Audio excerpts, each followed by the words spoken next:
Baseball has always been a game of moments, but few players ever owned October the way Reggie Jackson did. In the fall of 1977, under the bright lights of Yankee Stadium, he swung 3 times and changed the course of baseball history forever. 3 pitches, 3 swings, 3 towering home runs against 3 different pitchers. The crowd erupted as if the Bronx itself was shaking. It was not just a performance, it was an exclamation point, a declaration that one man could seize October and make it his own. From that night forward, Reggie Jackson was no longer just a ball player, he was Mr. October. But Jackson was never just about numbers on a stat sheet. Yes, he hit 563 home runs, won 5 World Series championships, and earned an MVP award. Yes, he was a 14-time All-Star, one of the most feared sluggers of his generation. Yet what truly made him unforgettable was the way he carried himself: bold, brash, unapologetic. When reporters questioned the chorus of boos that often followed him, Reggie didn't flinch.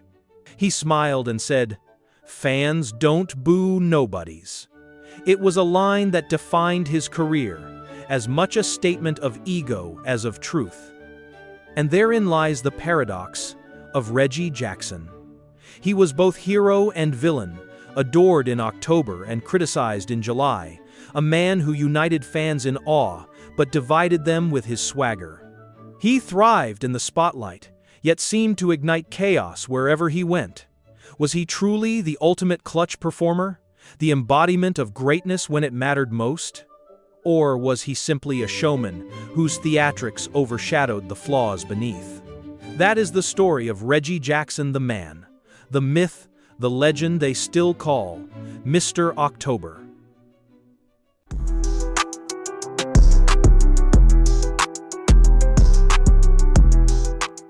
Reggie Jackson was born in 1946, the steel town of Wyncote, Pennsylvania, into a family that never fit neatly into the boxes America tried to draw. His father, a black man who ran a small dry cleaning business, and his mother, a white woman, raised him in a world where the lines of race were sharp and cruel. The Jackson family lived with the weight of prejudice every day, and young Reggie quickly learned that the world would not always welcome him kindly. When his parents separated, Reggie stayed with his father, who became his anchor. The elder Jackson was strict, demanding, and proud, instilling in his son both discipline and defiance. On neighborhood fields, Reggie's athletic gifts were impossible to miss. He could run faster, throw farther, and hit harder than almost anyone his age. Yet those talents weren't always met with admiration. He endured taunts about his mixed heritage, slights from classmates, and the subtle barriers of a society that doubted he belonged. At Cheltenham High School, Reggie's reputation grew beyond whispers. He was a 3-sport star, dazzling in football, basketball, and especially baseball. Coaches spoke of his raw power, his almost magnetic presence on the field. Still, his path was anything but easy. A football injury left him with a shattered knee, and some wondered if his dreams would end there. But Reggie refused to let pain or prejudice write his story. He rebuilt himself, scarred but stronger, driven by a chip on his shoulder that would fuel him for decades. In those formative years, the swagger and self-belief that later defined Mr. October were not arrogance, they were survival. To believe in himself when others doubted him was not just ambition, it was necessity. Baseball wasn't just a game to Reggie Jackson. It was a way out, a way forward, and ultimately, the arena where he would demand the world's respect. At Arizona State University, Reggie Jackson's life shifted from raw promise to undeniable destiny. It was here, under the relentless desert sun, that his talent erupted into something no scout could ignore. Reggie had gone west on a football scholarship, but the diamond kept pulling him back. Coaches soon realized that his future wasn't on the gridiron, it was with a bat in his hands. The turning point came in 1966, in a College World Series game that would etch his name into headlines. Facing a fastball that most hitters would have waved at, Reggie turned on it and launched the ball clean over the right field wall and out of the ballpark. The blast wasn't just a home run, it was a thunderclap. Scouts in the stands didn't need to take more notes. They had seen enough. This was power you couldn't teach, the kind of swing that could change a franchise. Later that year, the Kansas City Athletics made him the second overall pick in the MLB draft. When he signed, it was more than just a contract, it was the opening act of a career that promised fireworks. Yet even then, Reggie carried himself with the same fearless confidence that would later polarize fans. He wasn't content to simply make it. He wanted to dominate, to define eras, to be remembered. The young man from Pennsylvania, once told he didn't belong, had just been handed his stage. The world of Major League Baseball was about to learn what happened when self-belief met opportunity. Reggie Jackson was on his way, and October would never be the same again.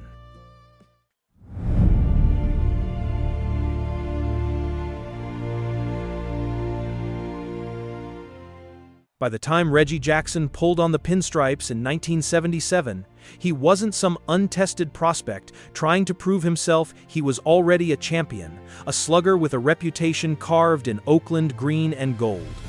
With the Athletics, he had been the centerpiece of a dynasty that stormed through the early 72nd, winning 3 straight World Series from 1972 to 1974. He wasn't just hitting home runs. He was redefining what power looked like in a lineup. In 1973, he captured the American League MVP, blasting 32 home runs, driving in 117 runs, and leading the league in slugging percentage. Oakland was brash, flamboyant, and untamed, and Reggie was their heartbeat. Yet when he came to New York, everything changed. The Bronx was no place for subtlety. The Yankees weren't just a baseball team. They were an institution, with legends hanging in the air like ghosts. Ruth, Gehrig, DiMaggio, Mantle. Reggie wasn't content to walk among them quietly. He wanted to stand shoulder to shoulder with them. And soon, he would. His swing was unmistakable. A whip crack of violence, yet strangely poetic. The kind of swing that made pitchers wince and fans hold their breath. He didn't deal in soft singles or quiet base hits. He dealt in explosions. When Reggie connected, the ball didn't just leave the bat it launched, soaring high into the night sky, carrying with it the roar of Yankee Stadium. Every at-bat was theater, every step to the plate, a moment of suspense. Was it going to be brilliance or disaster? Fans loved him for it, and critics scorned him for it. But no one could look away.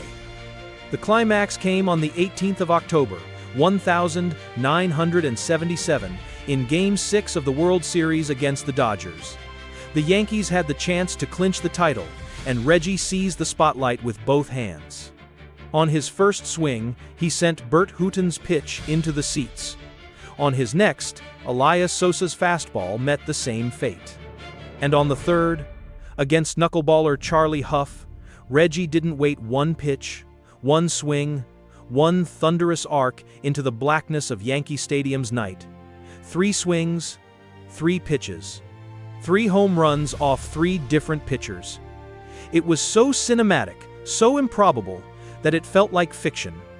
But it was real, and 56,000 fans were there to witness it. As the third blast disappeared, the stadium shook with a roar that rolled across the Bronx and into history. That night, Reggie Jackson didn't just win a championship. He branded himself into baseball's DNA as Mr. October. From then on, his name was synonymous with postseason greatness. In a career that stretched 21 seasons, the accolades only mounted. 563 home runs, 1,702 runs batted in, 14 All-Star appearances, 5 World Series rings, 2 Silver Sluggers, and 2 World Series MVP awards. He retired with more strikeouts than anyone in history, Yes, but also with the reputation as the most feared October slugger baseball had ever seen. But the numbers, as dazzling as they are, still fall short of explaining the man's peak. What defined Reggie was not just production, but presence. To Yankees fans, he was a savior who delivered when the lights were brightest. To pitchers, he was fear incarnate, the one bat they didn't want to see with the game on the line. To the sport, he was proof that baseball wasn't only about the grind of summer stats, it was about spectacle, theater, and unforgettable moments. Reggie Jackson didn't just hit home runs, he made statements, and at his peak, those statements echoed loudest in October. For all the glory that Reggie Jackson commanded, there was always turbulence close behind. Stardom, for him, was never just about home runs. It was about ego, pride, and the constant clash of personalities. No story illustrates this better than his years in New York, when the Yankees became known as the Bronx Zoo. Reggie's boldness often rubbed teammates and managers the wrong way. His relationship with manager Billy Martin was infamous, a storm of clashing tempers that sometimes boiled over in public. The most unforgettable incident came in June 1977, when Martin pulled Reggie off the field mid-inning during a game at Fenway Park, accusing him of loafing after a fly ball. In front of millions watching on live television, the two nearly came to blows in the dugout. It was a moment that symbolized both the chaos and the fire that defined those Yankees. Even with his postseason heroics, Reggie was often criticized during the regular season. His strikeouts piled up, he would retire with 2,597 of them, still the most in Major League history. Writers and fans accused him of being selfish, a showman more concerned with his own spotlight than with team chemistry. His own words didn't help. He once famously told the press, "This team, it all flows from me." To some, it was arrogance. To others, it was simply the truth. Later in his career, with the Angels and Orioles, the controversies quieted, but never disappeared. He still hit home runs, still thrilled crowds, but the aura of conflict followed him until the end. Reggie Jackson was never just a player, he was a headline, for better or worse. His crisis was not injury or scandal, but perception. Was he the ultimate teammate who carried clubs to championships, or the divisive star who tore locker rooms apart? For Reggie Jackson, greatness and controversy were two sides of the same coin. When the cheers faded and the bat was finally laid to rest, Reggie Jackson's place in baseball history was never in question. In 1993, he was inducted into the Baseball Hall of Fame on the first ballot, his plaque forever enshrined in Cooperstown. The numbers alone told part of the story: 563 home runs, 5 World Series championships, 2 World Series MVPs, and an MVP season in 1973. But his true legacy stretched far beyond the stat sheet. Reggie redefined what it meant to be a superstar. He was one of the first players to turn baseball into theater, to embrace the spotlight not as a burden, but as a stage.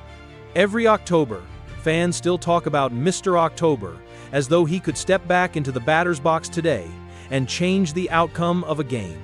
His 3-home run performance in the 1977 World Series remains a touchstone moment, replayed in highlight reels, etched into the imagination of anyone who loves the drama of sport.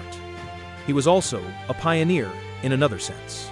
As a black athlete navigating the complexities of race, fame, and power in the 1972nd, Reggie carried himself with unapologetic pride.